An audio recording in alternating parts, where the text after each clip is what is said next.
Amy Ferrer, do you take this man to be a wedded husband, to live together in the holy bands of matrimony, to love him, comfort him, honor and keep him in sickness and in health, and forsaking all others, keep thee only unto him, so long as ye both shall live? Him? Sino yung tinutukoy ni Father na him? Ginagawa ba ako nito sa iba? Lo, wait lang, isipin ko muna. He's referring to me. Ah! Oo naman, Father, syempre po. Yes na yes. Now you, young lady, repeat after me. I say your name. I say your name. No, say your name. No, say your name. I, Amy Ferrer, Ay, Father, ako po yun, Jamie.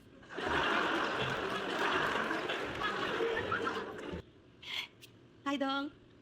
Napanood mo na ba yung mga bago kong Dali movies? Noong una kitang nakita, muntik mo na ako masagasaan kasi ang bilis humarurot ng kotse mo. Tapos, sumalakas ng busina. Muntik ko na ako masagasaan. It wasn't. Ang layo nun, wife. Speech ko to, wag kang sapaw. Ay, Father, oh. Sapaw, oh.